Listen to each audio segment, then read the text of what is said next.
we have to sterilize medical equipment when we're dealing with human patients, but what about livestock?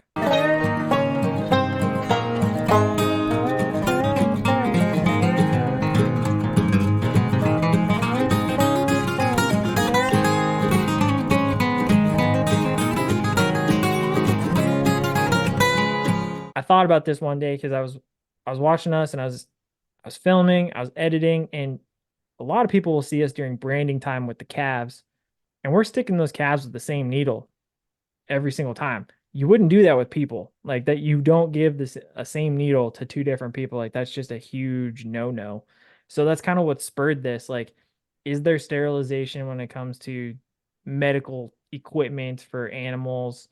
We recently had you doctored a cow back in December. Actually, it was in November, but the video came out in December. But these are just the things that I was thinking about. So like, is there anything that you guys do specifically on the ranch to like sterilize stuff or prep it for use for animals? Or is yeah, I'll just go with that. What is it? Yeah, that's changed a lot. When I was a kid, we used to resharpen our own needles. You'd sit with a whetstone and you'd very carefully get the right angle on it, and then you would hone it. Mm-hmm. And that's after you boiled it Yeah. and cleaned it, maybe wipe it with alcohol, sharpen it, wipe it with alcohol again, and then kind of put it away. And really it's not sterile, it's just clean. Yeah. So having disposable needles, and I joke about that early on, but disposable is has changed the world as far as the ag industry of all kinds, where you use a needle, you don't have to sharpen it. And they were stronger, they were larger bore needles. You can get a smaller bore needle now, and you use it. You don't worry about that with cattle, communicable diseases like that. And that's really all you're doing with your sterile needles now versus the way they were done with humans then. And you know what? I'll bet you when you were inoculating soldiers, it wouldn't surprise me, but they were lining them up and they were just shooting them like cattle wouldn't surprise me with the same needle back in the, you know, teens, Well, I was 20s, gonna say 30s, 40s. even you look at like when George Washington, one of the most Yeah. infamous cases of the first ordered versions of inoculation. I'm sure they used the same smallpox needle for everybody because they slit Well, everybody and then they pushed it in and yeah. Well, they were taking smallpox pus from other patients and putting it Yeah. in. If that's not if that's not communicable, I don't know what that means. Yeah. So yeah, no, and so now you say you use a scalpel for something. Right. And for years now, ever since when I was a kid, um scalpels with replaceable blades came out. And man, this was like wow. And we've got them. We just don't use it much because we don't castrate, that way. And I can remember castrating hogs, which is a different deal than cattle. But you can't band a hog. You got to castrate them. And so they would use this blade instead of a razor blade. Now it was a razor blade that was sticks inside of a handle, and it almost looks like a miniature sword. Hmm. And we've got some here. We just never use them. You haven't used them because we don't need to. Yeah. Uh, so they're sterile. And what you do then is, again, when you're done with it, it's disposable. You throw it away like you would a razor blade for shaving, and then you clean. And you can, and I don't know. I like to be clean. I like to make sure it's sterile as you can get. We're not putting things in an autoclave, so you put in a really strong solution of iodine water or betadine water, which is a surgical scrub, and you get a surgical wash or surgical scrub depending on the strength. And then you may rinse it, and then you may just dry it or clean it with some alcohol.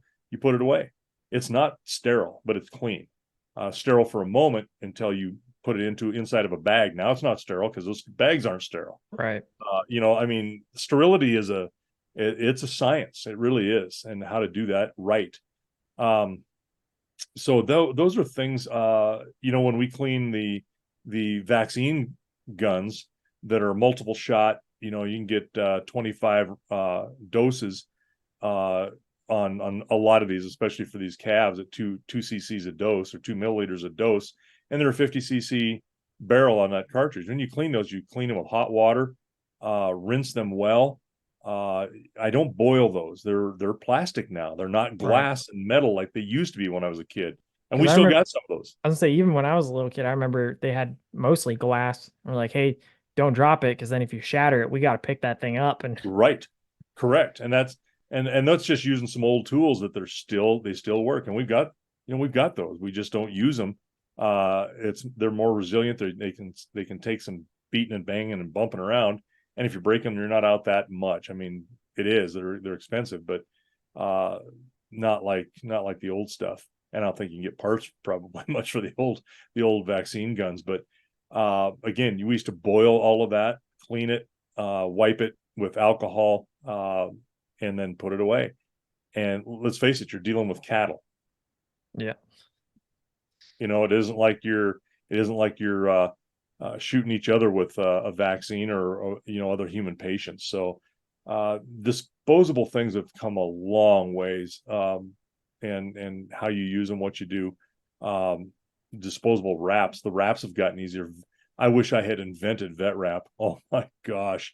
I mean, uh, uh, that's in the medical industry now. yeah. I just recently had a blood draw or an IV, and they put that in, and what they wrap it with to hold it there? Vet wrap. You Smaller know, version of it, but yeah. smaller version, but it's exactly the same thing. It's just narrower. And it's Yeah. like, yeah, there you go. And we've been using vet wrap for ourselves for different things, because it was handy and it worked. Did you ever have vets ever tell you that they have concerns about sterility, or do you ever have a new vet come in from outside the agriculture world and they get a little bit concerned about how things are done at all, or No. The no? only thing you do, which is the right thing, is you keep things as clean as you can. Yeah. And if you're going to do a surgery on an animal, you don't want dust flying around, but they wash that area. They clip it. If you have to say a cesarean on a cow, for instance, which we haven't had in a long, long, long time, knock on wood. But they'll clip that area that they're going to open that up with and create an incision with a sterile. They're going to use sterile stuff, but clip that area so the hair is not there. They wash it. Again, they sterilize as best they can. If you go in for a surgery, they give you these cloths to wipe your body down with a couple times. Same thing. You're making a sterile field in order to be able to, or a less dirty field Yeah. than it would normally do. When we do stuff, particularly with the horses, is really the thing we plan on uh, when we castrate our little stallions.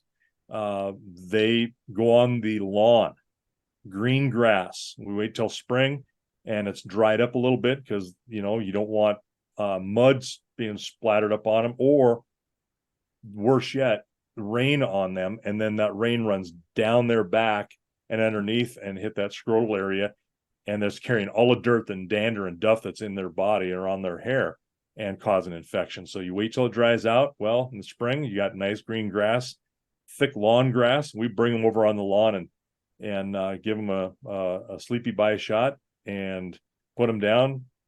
The vet goes ahead and castrates, and you wait for them to come up. It's about as sterile as you can get, and it's not sterile. It's Mhm. clean. There's just Yeah. no dust flying around, and you try to hopefully it's on a day where the wind's not blowing, and if it's raining, you're not doing it. Right. Uh, Yeah, there's a couple things with that, because we've got it in a video that we did a couple of years ago actually.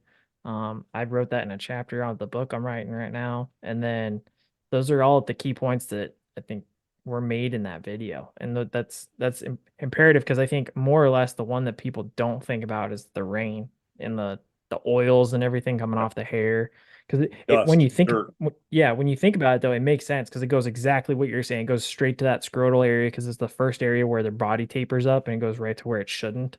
right? Um, but you've kind of alluded to it. We more focus on the sterility, or at least the most cleanliness. Like, that's kind of how I look at it when it comes to the horses more than anything. Yeah.